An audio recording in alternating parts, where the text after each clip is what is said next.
17장 올리브의 운명이 계속 불길하게 이어지는 가운데 한 위대한 존재가 런던에 나타나 올리브의 평판을 더욱 해친다. 훌륭한 잔혹 멜로드라마에서는 언제나 비극적인 장면과 희극적인 장면을 베이컨 옆면의 붉은색과 흰색 줄무늬 청처럼 규칙적으로 번갈아가며 무대 위에 펼쳐 보이는 것이 일반적이다. 남자 주인공이 인생의 질곡과 불행에 짓눌리다가 마침내 밀집 침상에 쓰러지면 그 다음 장면에서는 충직한 하인이 그 사실을 모른 채 희극적인 노래로 관객을 즐겁게 해준다. 우리는 여주인공이 거만하고 무자비한 남자의 소나기에 떨어지는 것을 두근거리는 가슴으로 지켜보는데 정조와 목숨을 모두 잃어버릴 처지에 놓인 그녀는 목숨을 희생해서라도 정조를 지키고자 품 안에서 비수를 꺼내든다. 우리의 불안한 마음이 최고조에 달하는 순간 호루라기 소리가 휘리릭 들리면서 장면이 홀연 성의 커다란 홀로 바뀌고 백발의 늙은 집사가 한 무리의 하인들과 우스꽝스러운 합창곡을 부르는 장면이 펼쳐진다. 그런데 노래보다 더 우스꽝스러운 이 하인 무리는 교회 지하 무덤에서 궁궐에 이르기까지 온갖 곳을 때를 지어 자유롭게 휘젓고 다니면서 끊임없이 노래를 불러댄다. 이런 전환들은 일견 말도 안 되는 것처럼 보인다. 하지만 그것들은 처음 생각만큼 그렇게 부자연스러운 것들이 아니다. 실제 인생에서도 떡 버러지게 차려놓은 식탁에서 임종의 자리로 옮겨 가거나 눈물 젖은 상복에서 휴일의 화려한 나들이 옷으로 바꿔 입는 것 같은 놀라운 일들이 조금도 다르지 않게 일어나기 때문이다. 다만 이 경우 우리는 수동적인 구경꾼이 아니라 배우로 직접 참여하고 여기에서 커다란 차이가 생길 뿐이다. 인생이라는 극장에서 배우로 연기할 때 우리는 상황의 급격한 전환이나 정열과 감정의 갑작스러운 분출을 전혀 의식하지 못하지만 그저 구경하는 관객으로 바라볼 때는 그것들을 터무니없고 회개하다고 비난하게 되는 것이다. 돌연한 장면 전환이나 시간과 공간의 급속한 이동은 이야기책에서 오랜 관례로 용인해 왔을 뿐만 아니라 많은 비평가들이 작가의 훌륭한 재주로 여기는 것들이기도 하다. 비평가들이 작가의 글쓰기 기량을 평가할 때 작가가 소설의 각 장 말미에서 인물들을 궁지에 버려두고 다른 데로 옮겨가는 방식에 주목하는 것도 바로 이 때문이다. 그런 점에서 이번 장에 짧게 붙인 이 서론은 사실 불필요하다고 여겨진다. 그럼에도 본 작가가 이 서론을 붙인 것은 우리가 곧 올리브가 태어난 업으로 되돌아간다는 것을 조심스럽게 암시하고자 함이었으니 독자들께 이해를 구한다. 그리고 이렇게 귀양하는 데는 분명 합당하고 실질적인 이유가 있었으리라는 점 또한 믿고 받아들여 주기를 바라는 바, 그렇지 않고는 이번 여정을 함께 하자고 독자를 초대할 리 없기 때문이다.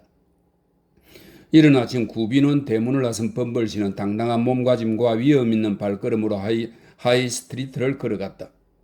그는 한창 무료로운 교구 관리의 훌륭한 풍채를 과시하고 있었다.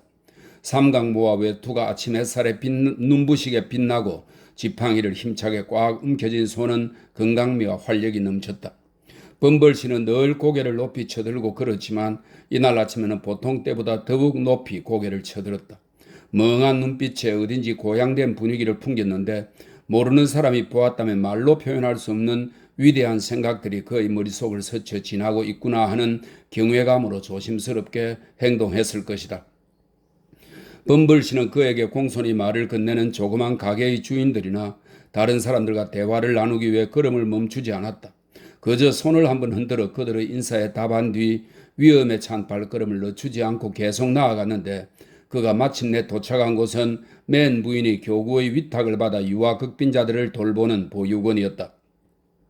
저 망할 놈의 관리 자식.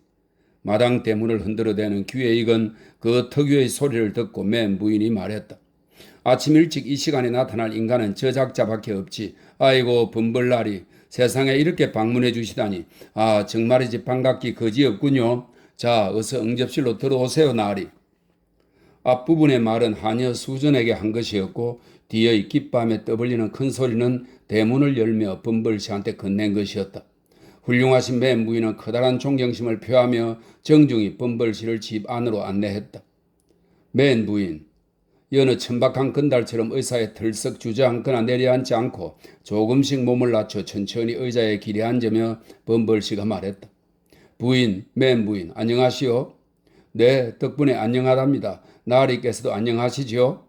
맨 부인이 한껏 미소를 지으며 대답했다. 물론 편안히 잘 지내고 계시겠지요, 나리? 뭐 그럭저럭 지내요, 맨 부인. 교구 관리가 대답했다. 교구 생활이 꽃방석처럼 편안한 건 아니니까 말이오, 맨 부인. 아, 그래요. 정말 그래요, 범벌씨. 부인이 맞장구를 쳤다. 만약 그곳의 극빈 유아들이 이 말을 들었다면 그들 역시 한 목소리로 맨 부인과 똑같은 대답을 너무나도 훌륭하게 외쳤을 것이다. 교구 생활이란 게 말이오, 맨 부인. 범벌씨가 지팡이로 탁자를 치며 말을 이었다. 번뇌와 염려와 고난의 삶이라오. 그런데도 말이오, 모든 공직자는 늘 박해만 받기 일수라오.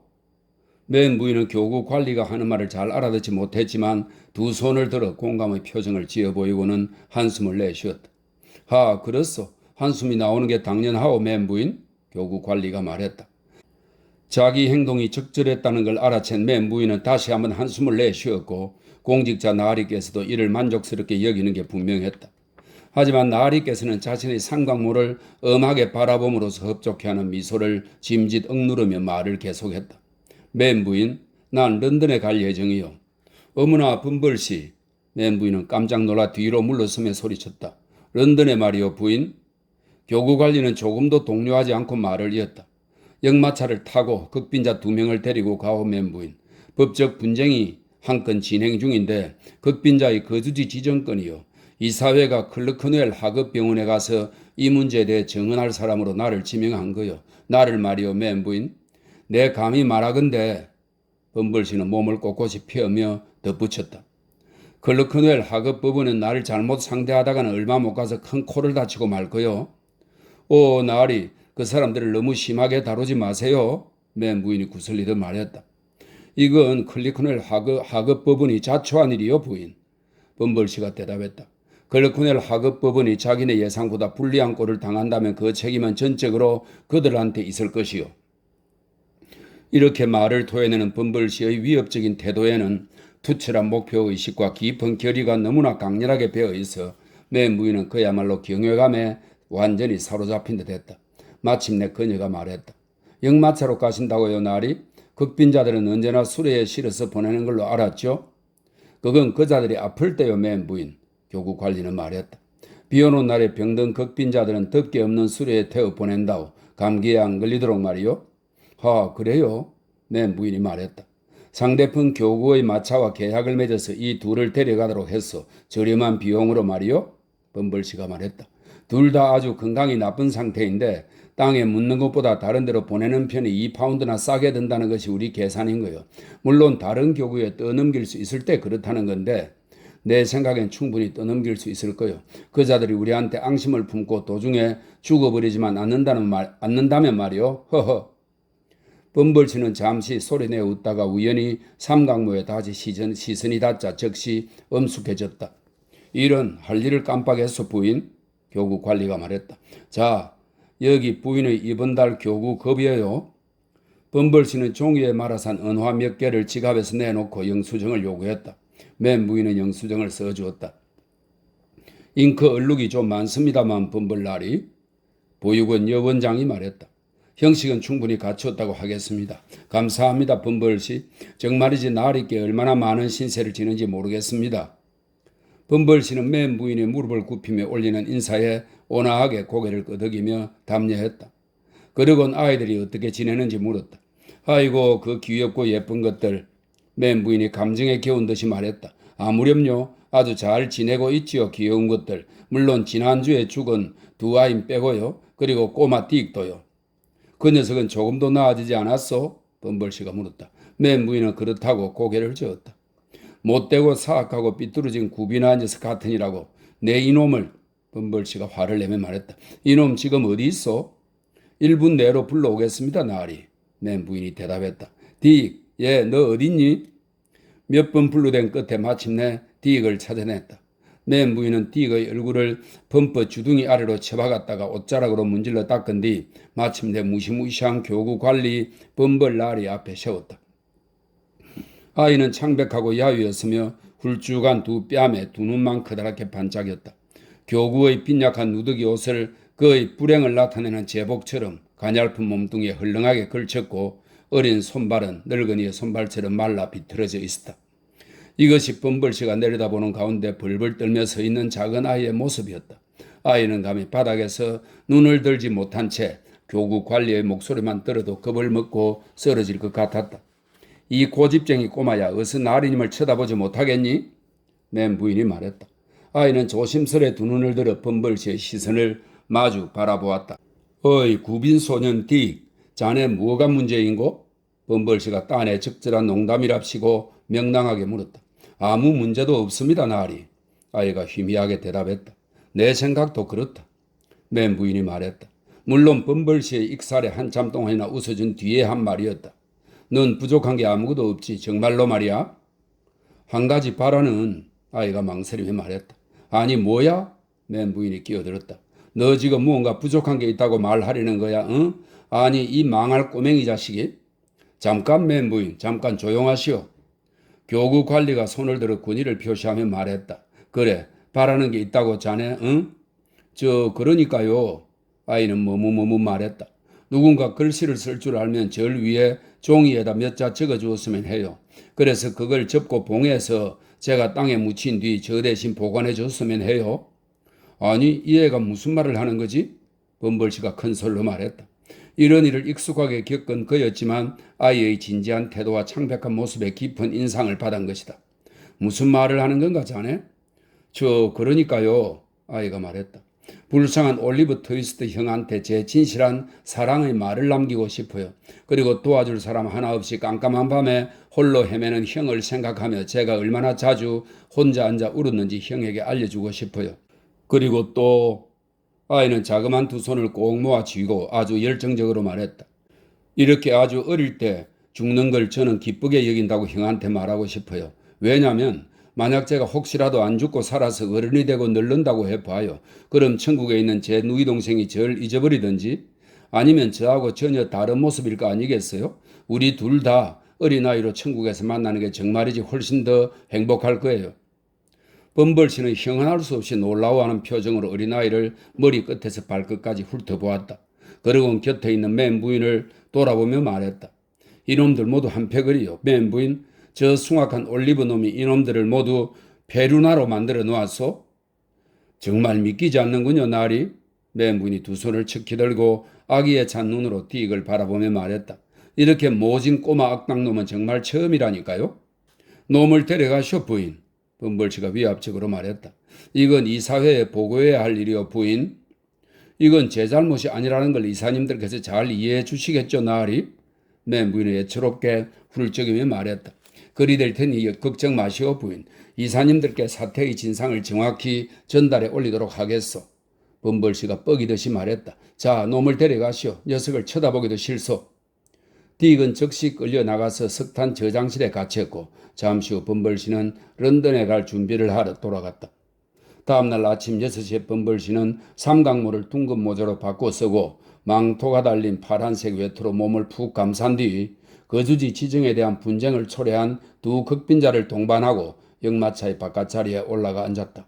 그리고 예정된 시간에 따라 런던에 도착했다. 도중에 그는 두 극빈자의 타락한 행동에서 비롯된 어려움 말고는 별다른 시련을 겪지 않았는데 둘이 고집스럽게도 부들부들 떨며 춥다고 계속 불평했던 것이다. 그들이 얼마나 떨어댔는지 범벌씨는 그 때문에 자기까지 머리가 흔들리도록 이를 들그럭 부딪힐 만큼 몹시 불편한 기분이었다고 단언했다. 그 자신은 두툼한 외투를 뒤집어 쓰고 있었음에도 불구하고 말이다. 심성이 사악한 이 두 사람을 숙소에 처박아 놓은 범벌씨는 역마차가 멈춘 집에 자리를 잡고 앉아 스테이크와 굴소스 그리고 흑맥주로 조촐한 저녁 식사를 들었다. 그리고 물과 지인을 섞은 뜨거운 칵테일 한 잔을 벽난로 위에 올려놓고 의자를 불가로 바짝 끌어당긴 후 너무나 만연한 이 불평불만의 죄악에 대해 다각적인 도덕적 사색을 펼치다가 마침내 정신을 가다듬고 신문을 읽기 시작했다. 범벌씨의 시선에 맨 처음으로 들어온 기사는 바로 다음과 같은 광고문이었다. 보상금 5기니. 올리브 트위스트라는 사내 아이가 지난 목요일 저녁 펜턴빌의 집에서 실종 내지는 유괴를 당한 뒤 아직까지 행방이 묘연함. 상기한 올리브 트위스트를 찾는 데 도움이 되거나 본 광고주가 여러 가지 이유로 깊은 관심을 지닌 이 아이의 진한 내력을 밝혀줄 정보를 제공하는 사람에게 상기한 보상금을 지불하겠음. 이어서 올리브의 인상 차기와 실종된 정황 등이 자세히 설명되어 있고 브라운로 씨의 성명과 주소가 생략 없이 전부 기재되어 있었다. 범벌 씨는 두 눈을 번쩍 뜨고 광고문을 천천히 주의 깊게 여러 번 읽었다. 그로부터 5분 남짓 지났을까 범벌 씨는 팬텀빌를 향해 가고 있었다. 흥분한 탓에 뜨거운 칵테일 잔을 정말이지 맛도 안 본 채 그대로 남겨두고서 말이다. 브라운로 씨 계시냐? 범벌 씨는 문을 열어준 어린 하녀에게 물었다. 흔히 그러듯이 하녀는 이 무렵에 잘 모르겠는데요. 어디서 오셨는지요? 하고 다소 애매한 대답을 했다. 범벌 씨가 용건을 설명하고자 올리브의 이름을 입 밖에 내자마자 거실 문 앞에서 귀를 기울이고 있던 베두인 부인이 숨가쁘게 현관으로 달려 나왔다. 들어오세요, 들어오세요, 어서. 노부인은 말했다. 그의 소식을 듣게 될 줄 알았어. 아, 불쌍한 것. 내 이럴 줄 알았어. 틀림없이 이럴 줄 알았다니까. 아, 하나님 그 애를 보호하소서. 이럴 거라고 난 처음부터 말했지. 선량한 노부인은 이렇게 말하더니 거실로 급히 되돌아갔다. 그리고 소파에 앉아 울음을 터뜨렸다. 그러는 사이에 노부인처럼 감정이 여리지 않는 화녀가 위층으로 달려 올라갔다가 내려와 범벌씨에게 즉시 따라 올라와 주길 바란다는 주인의 말을 전했고 범벌씨는 즉시 이에 응했다. 범벌씨는 작은 뒷방 서재로 안내되었는데 그곳에는 브라운로 씨와 친구 그린윅 씨가 포도주 병과 유리잔을 앞에 두고 앉아 있었다. 그린윅 씨가 즉각 큰 소리로 외쳤다. 교구 관리로군. 하급 교구 관리. 아니라면 내 머리통을 기꺼이 먹어버리겠어? 제발 잠깐만 가만히 있어 주게. 브라운로 씨가 말했다. 자, 좀 앉으시겠소? 범벌 씨는 그린윅 씨의 괴상한 태도에 크게 당황한 채 자리에 앉았다. 브라운로 씨는 교구 관리의 얼굴을 분명하게 잘 들여다볼 수 있도록 등불을 옮겨놓은 뒤 약간 초조한 듯한 태도로 입을 열었다. 자, 선생, 광고를 보고 찾아왔다 이 말씀이지요? 네, 그렇습니다. 범벌 씨가 말했다. 당신은 하급 교구 관리가 맞지 안 그렇소? 그린윅 씨가 물었다. 맞습니다. 저 너엿한 교구 관리입니다. 나리님들. 범벌 씨가 자랑스럽게 대답했다. 그거 보라고. 그린윅 씨가 친구에게 말했다. 네, 그럴 줄 알았다니까. 영락없는 하급 교구 관리야. 브라운로 씨는 점잖게 머리를 가로지어 친구에게 조용히 해달라는 표시를 한 뒤 다시 말을 이었다.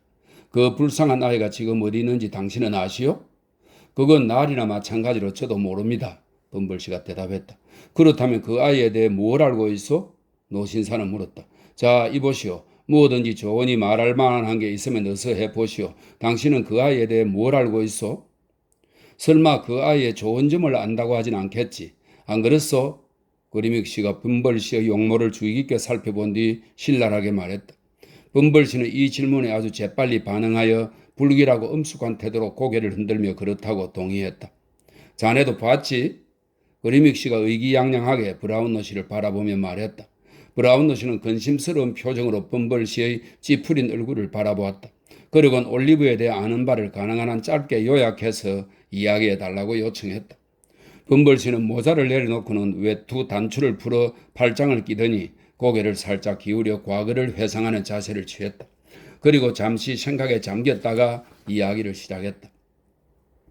교구 관리의 말은 20분가량이나 길게 이어졌는 바 이를 그대로 전하면 지루한 일이 될 것이다. 따라서 요점만 말하면 올리브는 주워온 아이로 하층계급의 사악한 부모에게서 태어났고 태어날 때부터 배반, 배은망덕, 아기 같은 못된 성질만 보였으며 죄 없는 한 소년을 비겁하고 잔인하게 공격한 뒤 야간에 주인집에서 도망침으로써 출생지에서 짧은 경력을 끝내고 사라졌다는 것이었다. 올리브가 정말로 자신이 묘사한 그런 아이라는 걸 증명하는 일환으로 범벌 씨는 런던에 오면서 가져온 서류들을 탁자에 꺼내놓았다. 그러곤 다시 팔짱을 끼고서 브라운로 씨가 말하기를 기다렸다.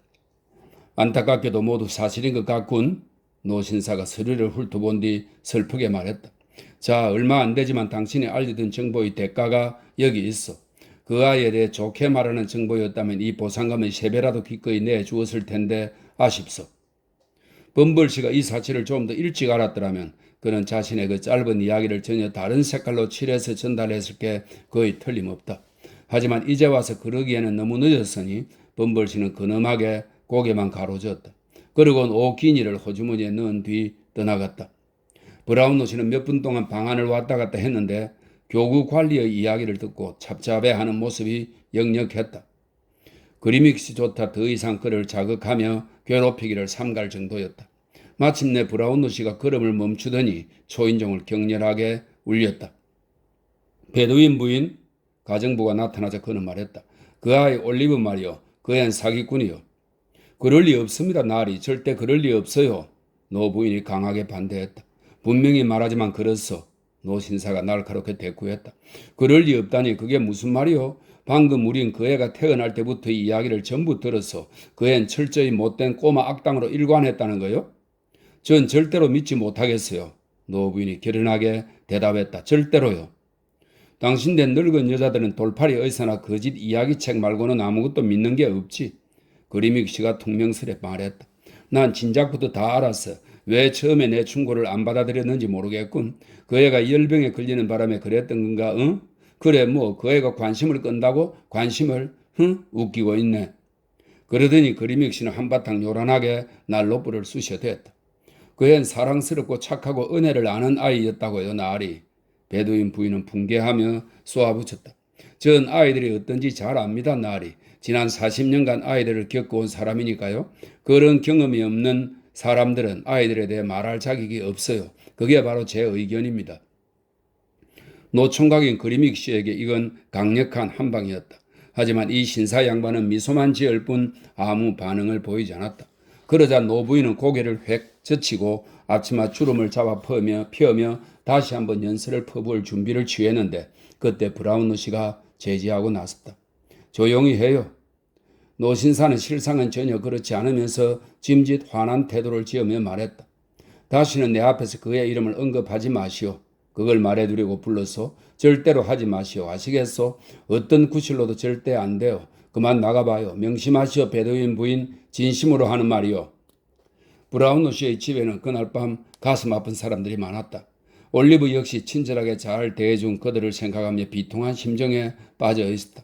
그날 그들이 무슨 이야기를 들었는지 모르는 것이 그나마 다행이었다. 만약 알았다면 그의 가슴은 즉시 갈기갈기 찢어지고 말았을 것이다. 18장 올리브가 평판 좋은 친구들과 유익한 교제를 나누며 어떻게 지내는지 보여준다. 다음날 정오 무렵 꾀두리와 베이치군이 그들의 일상적인 직무를 수행하러 나가고 없을 때 페이긴 씨는 기회를 잡아 올리브에게 배은망덕의 심각한 죄악에 대해 긴 설교를 들려주었다. 그는 올리브가 자신을 걱정해주는 친구들과의 교제를 고의적으로 피하고 더 나쁘게는 그토록 큰 수고와 비용을 들여 그를 찾아내 친구들 곁으로 데려왔는데도 다시 도망가려고 시도함으로써 엄청난 배은망덕의 죄악을 범했음을 아주 명료하게 설파했다. 베이긴 씨는 올리브가 굶어 죽을 뻔할 때 자신이 시기적절하게 그를 받아들여 도와주고 보살펴 주었다는 사실을 크게 강조했다. 또 올리브와 유사한 형편이었지만 그가 자비를 베풀어 구원해준 한 소년의 어물하고 가련한 이야기를 들려주었는데 그 아이는 베이긴의 신뢰를 받을 자격이 없는 행동을 하며 경찰과 내통하려는 마음까지 드러내더니 결국 불행하게도 어느 날 아침 올드 베일리에서 교수형을 당하고 말았다는 것이었다. 올드 베일리는 런던의 중앙형사재판소입니다. 올드 베일리에서 교수형을 당하고 말았다는 것이다. 베이긴 씨는 이 비극적 파밀에서 자신의 한 역할을 숨기려 하지 않고 오히려 소년의 삐뚤어진 배신 행위 때문에 그 자신이 어쩔 수 없이 법정에서 모종의 반대 증언을 하는 희생을 감수해야 했다고 두 눈에 눈물을 글썽이며 개탄하듯 말했다. 그리고 그 증언은 엄밀히 말해 진실한 것이 아니었으나 베이긴 자신과 친구의 소중한 안전을 위해 절대적으로 꼭 필요한 것이었다고 했다. 베이긴 씨는 교수형 당할 때의 고통을 다소 불쾌한 언어로 묘사함으로써 이야기를 마무리한 뒤 아주 다정하고 정중한 태도로 자신이 올리브를 그 같은 험한 지경으로 몰아가는 일이 없기를 간절히 바란다고 말했다. 유태인이 하는 이야기를 들으며 그 속에 담긴 엄음한 협박의 의미를 불완전하게나마 알아들은 어린 올리브의 피는 차갑게 얼어붙었다. 죄 없는 사람과 범죄자가 우연히 동행하게 될 때 법과 정의조차 둘 사이를 혼동할 가능성이 있다는 것을 올리브는 이미 알고 있었다. 그리고 이 늙은 유태인이 불편할 정도로 내막을 많이 아는 사람이나 지나치게 입이 가벼운 사람을 파멸시키려는 엄밀한 계획을 고안하고 실제로 여러 차례 실행에 옮긴 것도 그와 사익스 씨 사이에 오간 말다툼의 전체적인 성격을 돌이켜볼 때 결코 불가능한 일은 아니라고 생각했다. 왜냐하면 그 말다툼은 그런 종류의 과거의 음모들과 관련이 있는 듯 했기 때문이다. 올리브는 겁먹은 표정으로 유태인의 날카로운 시선을 올려다 보았다. 그는 자신의 얼굴이 창백해지고 손발이 떨리는 것을 이 세밀한 노신사가 놓치지 않고 바라보며 내심 즐기고 있음을 느꼈다.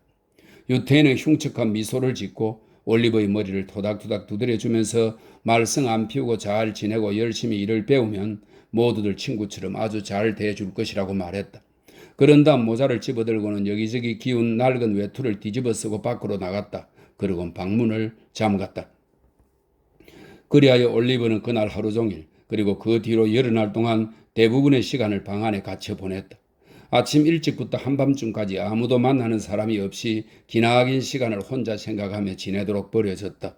그는 언제나 친절하게 대해준 사람들 생각으로 그들이 틀림없이 오래전에 그에 대해 나쁜 평가를 내리고 말았을 것이라는 생각으로 되돌아가곤 했으니 정말이지 슬픈 광경이었다. 일주일가량 지났을 때 유태인이 더 이상 방문을 잠그지 않았다. 그리고 올리브가 집안을 자유롭게 돌아다니도록 내버려 두었다. 아주 더러운 집이었다. 위층 방들은 커다랗고 높은 목재 벽난로 선반이 있고 큼지막한 방문의 벽마다 판자를 덧대었으며 천장에는 돌림띠 장식이 있었다. 이들은 비록 오랫동안 방치되고 먼지가 쌓여 시큼했지만 다양한 모양으로 장식되어 있었다. 모든 표식들을 둘러본 올리브는 오래전 유태인 영감이 태어나기 전에는 이 집이 지체 높은 사람들이 살던 집이었고 그래서 지금은 음침하고 황량해 보여도 그때는 굉장히 화려하고 멋있는 곳이었을 거라는 결론을 내렸다. 벽과 천장의 모서리마다 거미줄이 집을 쳐놓았고 이따금 올리브가 조용히 방 안으로 들어갈 때면 생쥐들이 겁에 질려 바닥을 가로질러 재구멍으로 황급히 달아나곤 했다. 이런 것들 말고 생명체라고는 아무것도 보이지도 들리지도 않았다. 날이 어두워지고 이방저방 돌아다니다 지친 올리브는 자주 현관문 옆 복도 한 구석에 웅크리고 앉아 있었다. 살아있는 사람들에게 최대한 가까이 다가가기 위해서였는데 유태인이나 다른 소년들이 돌아올 때까지 그렇게 몇 시간이고 앉아 귀를 기울이며 시간을 세곤 했다. 방이란 방은 모두 곰팡내 나는 덧문으로 꼭꼭 닫혀 있었고 덧문을 고정하는 쇠막대들은 꽉 죄고 비틀린 채 나무 문짝에 단단히 박혀 있었다. 방 안에 비쳐드는 빛이라곤 문짝 상단부의 동그란 구멍 몇 개를 통해 새어드는 게 전부였는 바 이로 인해 오히려 더 어둡고 우울한 느낌이었고 이상한 그림자들이 방 안을 가득 채웠다. 덧문으로 막지 않고 밖에 녹슨 쇠막대들만 쳐놓은 뒤쪽 다락방 창문이 하나 있었는데 올리브는 자주 이 창문을 통해 우울한 얼굴로 몇 시간이고 계속해서 밖을 내다보곤 했다. 하지만 보이는 거라고 무질서하게 밀집한 주택의 지붕 꼭대기와 시커먼 굴뚝과 박공벽뿐이었다. 이따금 멀리 어느 집 난간 너머로 머리 희끗희끗한 사람이 내다보는 게 보이기도 했지만 그 사람은 금세 들어가 버리곤 했다. 올리브의 이 전망대 창문은 못질로 고정되어 있는 데다 오랜 세월 비와 연기 등으로 더러워진 탓에 할 수 있는 것이라고는 그저 창문 너머로 보이는 여러 가지 형체를 분간하는 게 다였으며 다른 사람에게 모습을 보여주거나 목소리를 전한다는 것은 성 바오로 대성당의 꼭대기 지붕 아래 사는 것이나 다름없이 애초부터 불가능한 일이었다. 어느 날 오후 두 젊은 신사 꾀돌이와 베이치곤한테 저녁에 외출할 약속이 생겼다. 두 사람 중 꾀돌이가 왠지 자신의 몸치장에 대해 약간 우리를 표명하고 싶은 생각이 들었다.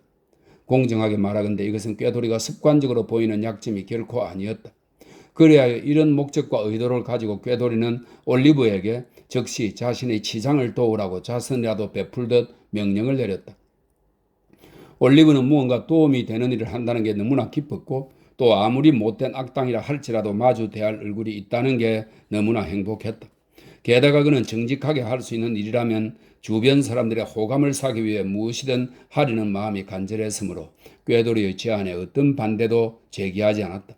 그래서 그는 기꺼이 그러겠노라는 의사를 즉각 표명하고 바닥에 무릎을 꿇고 앉았다. 그리고 꾀돌이가 탁자 위에 걸터앉아 한쪽 발을 자기 무릎에 올리자 도킨스씨, 즉 꾀돌이가 족발 상자 광칠하기라고 일컫는 일을 열심히 하기 시작했다. 쉽게 말해서 구두를 닦았다는 뜻이다.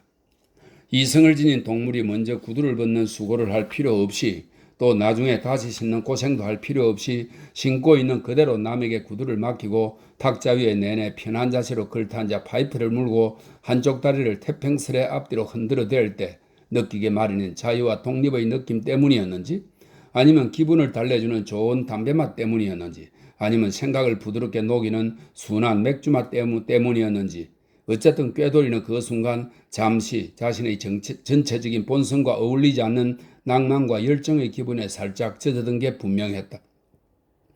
그는 생각에 잠긴 얼굴로 잠깐 동안 올리버를 내려다보더니 고개를 쳐들면서 부드러운 한숨을 내쉬고는 반쯤은 혼잣말로 반쯤은 베이츠 군을 향해 얘가 빵제비가 아니라니 참 애석한 일이야 하고 말했다. 그래, 찰리 베이츠 군이 말했다. 자기한테 좋은 게 뭔지를 모르는 애라니까? 꾀돌이는 다시 한번 한숨을 쉬더니 파이프를 물었다. 찰리 베이츠 역시 그렇게 했다. 둘은 몇 초 동안 말없이 담배를 피웠다. 넌 아마 빵제비가 뭔지도 모르겠지? 꾀돌이가 안타깝다는 듯이 말했다. 대충 뭔지 알아. 올리브가 올려다보며 말했다. 그건 소매치, 그러니까 너가 그거잖아. 그렇지? 올리브는 하려던 말을 바꿔 다른 말로 물었다. 그래, 맞아. 꾀돌이가 대답했다. 그리고 그보다 더 훌륭한 직업은 없지? 도킨스 씨는 이렇게 자부심을 표현한 뒤 모자를 거칠게 획 젖혀 보이며 베이츠 군을 바라보았는데 마치 반박하는 말을 얼마든지 해보아라. 그럼 대단히 고맙게 여기겠다는 투였다. 그래, 맞아. 꾀돌이는 되풀이하며 말했다. 찰리도 그렇고 페이긴도 그렇고 사익스도 그렇고 낸시도 그렇고 벳도 그래. 우리 모두가 다 그렇지. 사익스의 개까지 포함해서 말이야. 사실 우리 중 제일 교활한 고수는 그 개일걸. 입이 제일 무거운 놈이기도 하고 말이야. 찰리 베이츠가 덧붙였다. 녀석은 정인석에서 꼬투리를 안 잡히려고 지저대지도 않을 놈이지. 그래, 정인석에다 묶어놓고 2주 동안 먹을 걸 안 줘도 입도 뻥긋 안 할 걸. 꾀돌이가 말했다. 정말 조금도 뻥긋 안 할 거야. 찰리가 맞장구를 쳤다. 아주 별난 개야. 낯선 사람이 우리 앞에서 웃어대거나 노래를 불러대도 사납게 노래 보는 법이 없거든. 꾀돌이가 말을 계속했다. 깽깽이 켜는 소리를 들어도 전혀 어르렁대질 않고 말이야. 게다가 자기와 종자가 다른 개들을 조금도 싫어하지 않는다니까. 정말이야. 그야말로 철저한 기독교도지. 찰리가 말했다. 이 말은 단지 그 개의 특출한 능력에 대한 산사로 던진 것에 불과했다. 하지만 베이츠 군이 잘 몰랐을 뿐 그것은 다른 의미에서 꽤 적절한 말이었다. 왜냐하면 철저한 기독교인이라고 자처하는 신사와 숙녀분들 가운데 사익스 씨의 개와 희한하고 강력한 여러 유사점을 지닌 사람들이 꽤 많기 때문이다. 자, 그만. 꾀돌이가 엇나간 말을 원래의 지점으로 되돌리며 말했다. 이런 꼼꼼함은 그의 모든 행동에 영향을 끼치는 직업상의 주도 면밀함에서 나온 것이었다. 그건 여기 이 풋내기 꼬마하고는 아무 상관없어. 그래, 맞아. 찰리가 말했다. 야, 올리버, 너 페이기 밑에서 일하는 게 어때? 당장 큰 부자가 될 수 있는데 말이야. 꾀돌이가 씩 웃으며 덧붙였다. 그럼 모아둔 재산으로 은퇴해서 신사처럼 살 수도 있고, 사실 나도 그럴 작정인데 앞으로 다가오는 5번째 윤년의 삼위일체 축제기간 42번째 화요일에 말이야. 설명이 좀 있습니다. 3일째 축제 주간에는 42번째 화요일이 없으므로 찰리는 부자가 되어 은퇴하는 게 불가능하다는 뜻을 감추어 놓고 있다는 설명이 있습니다. 42번째 화요일에 말이야. 찰리 베이츠가 말했다. 난 싫어. 올리브가 겁먹은 어조로 대답했다. 날 그냥 보내주면 좋겠어. 난 여길 떠나고 싶어. 페이기는 절대 안 보내줄걸? 찰리가 대답했다. 올리브는 이 사실을 너무나 잘 알고 있었다. 하지만 자기 생각을 더 이상 분명하게 표현하면 위험할 것 같아 그저 한숨만 한번 내쉬고 구두 닦는 일을 계속했다. 떠난다고? 꾀돌이가 소리를 쳤다. 아니, 넌 배알도 없냐? 넌 자존심도 하나 없냐고? 너희 친구들한테 돌아가서 얹혀 살고 싶다는 거냐? 제기랄. 베이츠 군이 호주머니에서 비단 손수건을 2장 꺼내 벽장에다 던져 넣으며 말했다. 그건 너무 비열한 짓이다 정말. 나라면 그런 짓 못해. 꾀돌이가 말하며 역겹다는 태도를 거만하게 지어 보였다. 하지만 너희는 친구들을 버리고 가잖아. 올리브가 희미하게 미소를 지으며 말했다. 그래서 너희가 한 일로 그들이 대신 벌을 받게 하잖아. 그건 꾀돌이가 파이프를 흔들어대며 대답했다. 그건 다 폐기인을 생각해서 그런 거야. 우리가 함께 일한다는 걸 경찰이 다 알기 때문에 우리가 줄행랑을 치지 않았으면 폐기인의 공경에 빠지고 말았을 거라고. 바로 그래서 그랬던 거야. 안 그러냐 찰리? 베이츠 군은 고개를 끄덕여 동의를 표하고는 무언가 말을 덧붙이려고 했다. 하지만 올리브가 도망치던 장면이 갑작스레 다시 생각나는 바람에 막 들이마시던 담배 연기가 웃음과 뒤엉켜 머리 쪽으로 올라갔다가 목구멍으로 내려왔고 그 결과 기침을 하고 발을 굴러대는 발작이 5분가량이나 지속되었다. 자, 봐. 꾀두리가 1실링짜리 0.5페니짜리 동전을 한 움큼 꺼내면서 말했다. 여기 바로 신나는 인생이 있어. 이게 어디서 생기든 상관없는 거라고. 자, 받아. 그걸 가져온 곳에서 얼마든지 더 가져올 수 있어. 뭐? 안 받는다고? 안 받겠다고? 에라 이 바보 천치 같은 놈. 그건 못된 짓이지. 그렇지 올리버? 찰리 베이츠가 물었다. 쟤는 모가지 줄에 매달리고 말 거야. 그렇지? 그게 무슨 말인지 잘 모르겠어. 올리버가 대답했다. 이런 거 말이야 이 친구야. 찰리가 말했다. 그렇게 말하면서 베이츠 군은 목에 두른 자신의 목수건 한쪽 끝을 잡아당겨 공중에 뻣뻣하게 세워 올리는 것과 동시에 고개를 어깨 위로 툭 떨구고 이빨 사이로 괴상한 비명소리를 내뱉었다. 말하자면 모가지 줄에 매달리는 것과 교수형을 당하는 것이 하나의 동일한 사건임을 생생한 무언극으로 보여준 것이다. 그래, 바로 그 뜻이야. 찰리가 말했다. 저 녀석 휘둥그레 쳐다보는 꼴 좀 봐. 저렇게 기막힌 친구는 내 평생 처음 본다니까. 난 저 녀석 때문에 웃다가 죽고 말 거야. 정말 그러고 말 거야. 베이츠 군은 다시 한번 신나게 웃어대더니 눈에 눈물을 글썽이며 담배 파이프를 다시 물었다. 넌 이제까지 잘못 자랐어.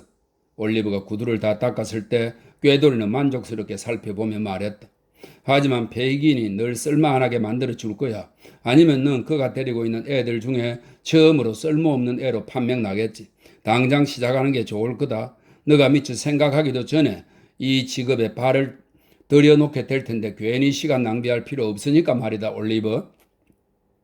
베이츠 군은 자기 나름의 이런저런 도덕적 훈계를 통해 꾀돌이의 충고를 뒷받침했다. 그리고 이 훈계가 끝나자 그의 친구 도킨스 씨와 베이츠 군은 자신들이 영유하는 삶에 수반되는 수많은 즐거움을 화려하게 묘사하기 시작했다. 그러면서 올리브가 할 수 있는 최선의 일은 지체 없이 페이긴의 환심을 사는 것이며 그것은 바로 자신들이 사용했던 수단을 통해서 가능하다는 여러 가지 암시를 그 사이사이에 끼워 넣었다. 그리고 언제나 이걸 머릿속에 명심해 두거라 올리버. 유태인이 밖에서 문을 따고 들어오는 소리가 날 때 꾀돌이가 말했다. 너가 손닦개랑 째까기를 안 가져오면 그런 식으로 말하면 무슨 소용이야?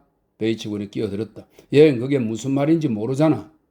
너가 손수건과 손목시계를 안 가져가면 꾀돌이는 올리버의 능력에 맞게 대화의 수준을 낮추며 말했다.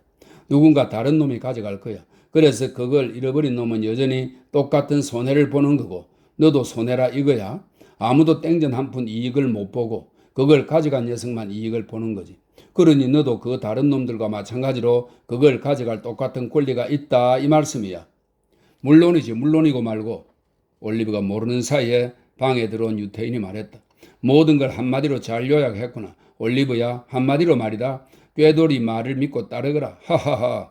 꾀돌이는 자기 직업의 핵심을 알거든. 유태인 영감은 이렇게 꾀돌이의 논정을 확고히 지지하며 아주 즐거운 듯이 두 손을 비벼댔다. 그러곤 제자의 능숙한 달변을 기뻐하며 길길거렸다. 대화는 그 순간 더 이상 진행되지 않았는데 그것은 유태인이 벤 양과 함께 꾀돌이가 톰 치클링이라고 부르며 인사한 올리버가 전에 보지 못한 한 신사를 동반하고 돌아왔기 때문이다. 이 신사는 계단에서 꾸물거리며 벤 양과 정중하게 몇 마디 교제를 나누고 난 뒤에야 비로소 방에 들어왔다. 치틀링 씨는 꾀돌이보다 나이가 많았다. 아마 18살은 좋게 되어 보였는데 그럼에도 이 어린 신사를 대하면서 어느 정도 존경하는 태도를 보였으니 직업적인 재능과 성취의 측면에서 자신이 약간 뒤떨어진다는 의식을 드러내는 징표 같았다. 그는 작고 반짝이는 눈에 얼굴에는 마마 자국이 있었고 모피 모자에 짙은 코르텐 우독과 기름때 묻은 능직 바지를 입었으며 그 위에 상인들이 걸치는 앞치마를 둘렀다. 사실 그의 옷차림은 손질이 잘 안 된 상태였다. 하지만 그는 방 안의 사람들에게 자기가 겨우 1시간 전에야 빵간살이를 끝내고 나왔으며 지난 6주 동안 빵간 제복을 입고 지낸 탓에 사복에 전혀 신경을 쓸 수 없었다고 변명했다. 그러면서 치틀링 씨는 강력한 불만을 터뜨리며 덧붙이기를 그곳 빵간에서는 옷을 훈정 소독하는 새로운 방법을 쓰는데 이것은 법에 어긋나는 악랄한 소행이라고 했다. 왜냐하면 옷이 타서 구멍이 나도 관할 당국인 주에 아무런 배상 청구도 못하기 때문이었다. 그는 머리를 깎는 규정도 똑같은 비난을 받아 마땅하다며 그것도 명백한 불법이라고 주장했다. 끝으로 치틀링 씨는 죽도록 중노동하며 보낸 기나긴 42일 동안 술 한 방울도 맛보지 못했다며 자신의 몸이 석회과루 바구니만큼 바싹 말라있지 않다면 자기를 완전히 작살해도 좋다라고 선언하면서 열변을 마쳤다. 이 신사분이 어디서 오신 것 같으냐 올리브야? 다른 아이들이 술병을 탁자에 가져다 놓는 동안 유태인이 씩 웃으며 물었다. 잘 모르겠는데요, 나리? 올리브가 대답했다. 얘 누구죠? 톰 치틀링이 올리브에게 경멸을 가득 담은 시선을 던지며 물었다. 내 어린 친구란다 얘야. 유태인이 대답했다. 그렇다면 운이 좋은 친구로군? 젊은이가 의미심장하게 페이긴을 바라보며 말했다. 내가 어디서 왔는지 상관 마라 꼬마야. 5실링짜리 은화를 걸고 장담하는데 너도 틀림없이 곧 거기 가게 될 테니 말이다. 이 재치 있는 말에 소년들은 모두 웃었다. 그들은 같은 주제를 가지고 좀 더 농담을 하더니 베이긴과 짧게 속삭이는 말을 주고받았다. 그리고는 자리를 떴다.